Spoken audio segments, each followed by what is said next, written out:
Hi, I'm JD, and I moved from Alaska to Portugal after I paid $15,000 to buy this old house that had sat empty for years. And now I'm renovating it on a budget, focusing on traditional and sustainable methods, and welcoming you to follow along in the process.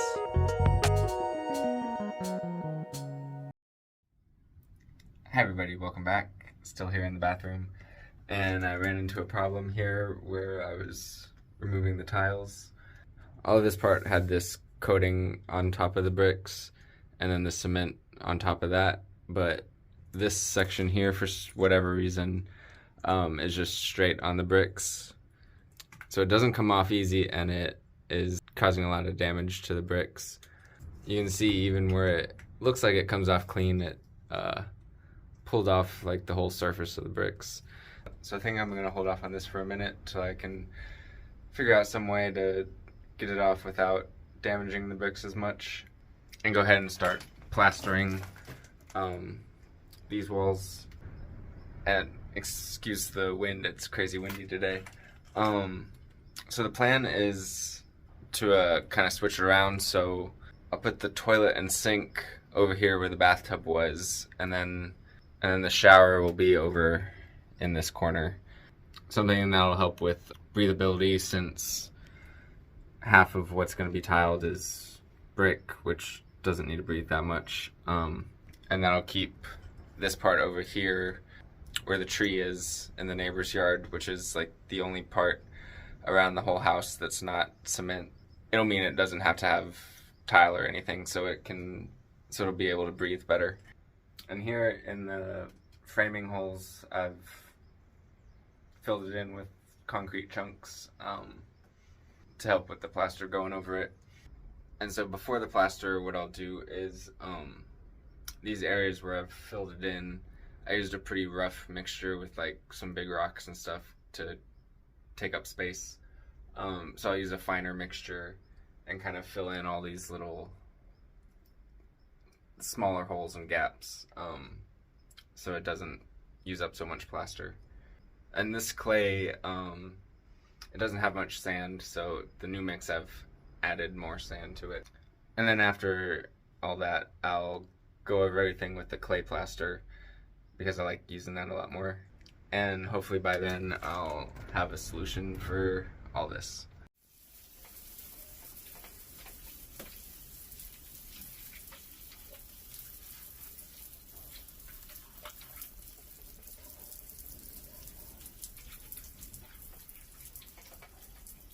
To introduce the audience to all manner of ologists across all kinds of fields, including your thyroid. Now, thyroidology comes from the Greek thyroididae.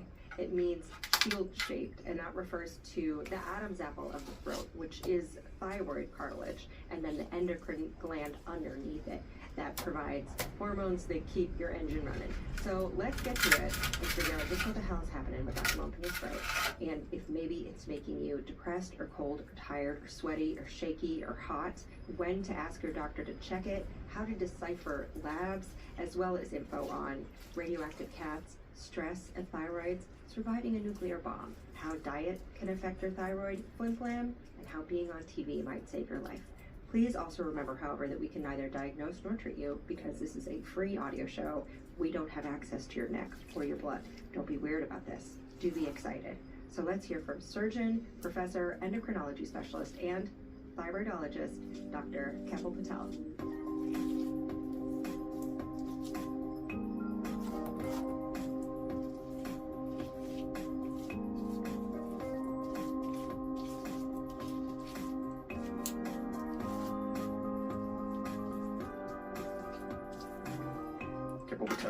And I'll have you just kind of hold it like an ice cream cone. You can either stand up or do it karaoke. Yeah, 100%. Apologies in advance. Okay. First off, do I have an awful thyroid? I feel like that must be the question everyone asks you. Does my thyroid messed up? Must be something that you get constantly. Absolutely. I think the poor thyroid gland gets blamed for a lot.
So now I'll start plastering the wall using the clay plaster that I'm about to mix up right now.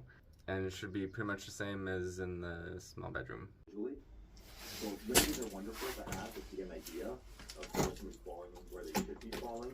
But I don't go crazy over looking at the exact number per se. If I have a patient who has a TSH of 4, but they feel fantastic, I probably won't do a thyroid medication. They feel great. What am I treating? Yeah. You know. Why is Patrick Duffy wanted to know why is the normal range? So I found out pretty quickly I should have started with the clay in the big tub and added sand to it. It just mixes way better for some reason, and with the sand first, you get pockets of sand that don't mix in.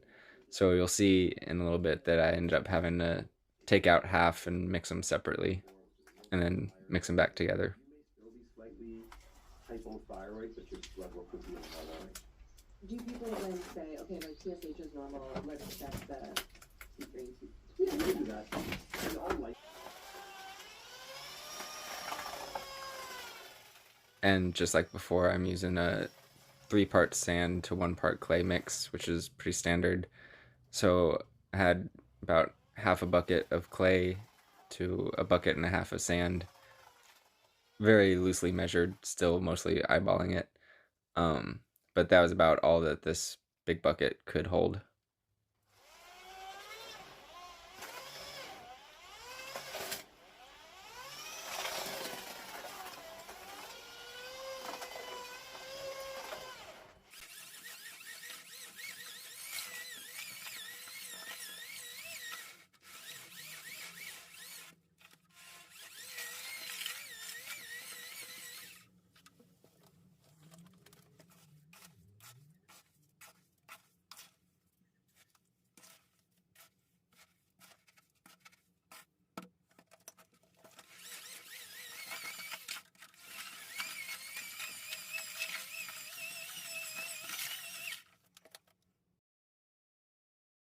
And like I said before, moral of the story is start with clay and add sand, not the other way around.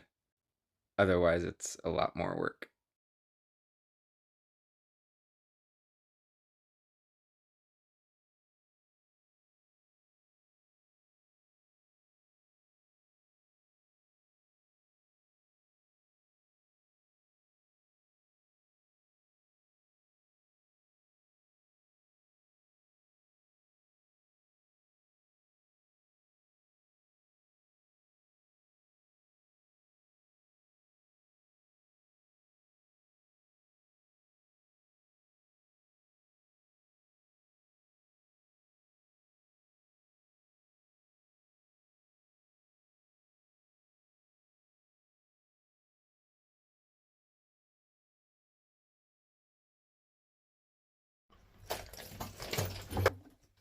So I didn't film it all, obviously, but I started with spraying the wall, and I'd spray it, let it soak in for a little bit, spray it again, and repeat that until it seemed like it had, at least that top layer had soaked in enough so that it'd help the plaster stick and wouldn't immediately suck all the water out of it, and that way it help it keep it from cracking and sticking on better.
assembled it. Right. Made is probably generous, but I'm not exactly sure. But they make it there, as usual, every day. So no one on the staff was involved in any accidents. No one lost a fingertip. It doesn't make sense that something that shocking is found in a chili from their restaurant.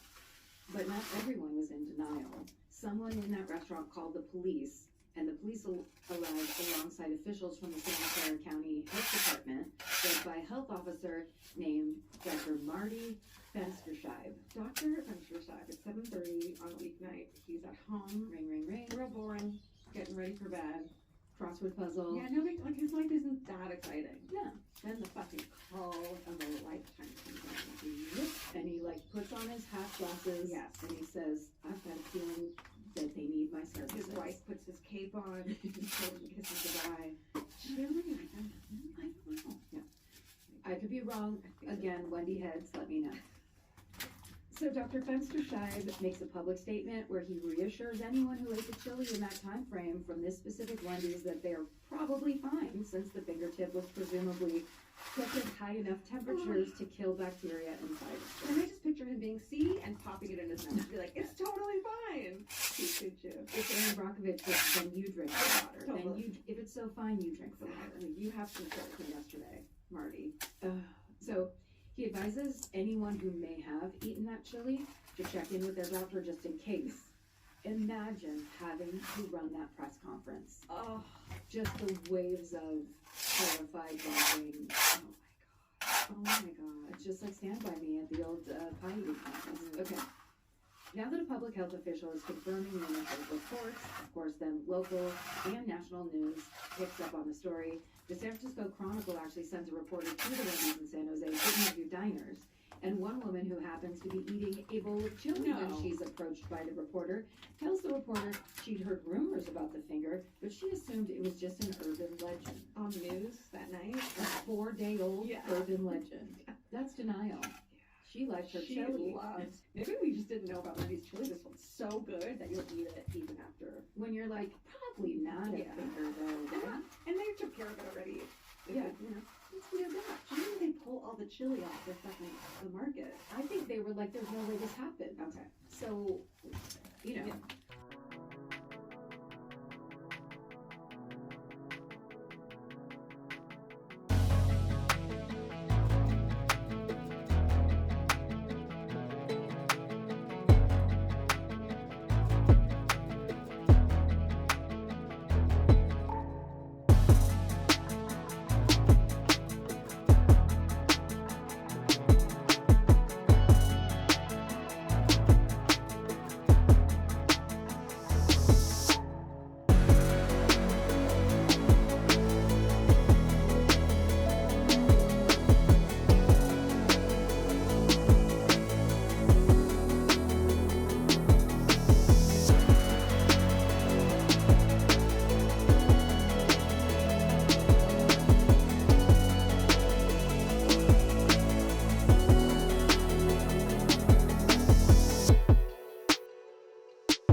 So I used up all the clay that I have. Got some more soaking. I have it in big chunks like this, so it has to soak overnight. but I have like half a bucket of the red plaster left, so I'll just use that for this little bit at the bottom, and that'll be it for today.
So now I've let the clay soak overnight. So now time to mix up a new batch of plaster and move on to this wall.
Well, the battery died on the time lapse, but this is finished. Once it dries a little bit, I'll go over it with a sponge to smooth it out.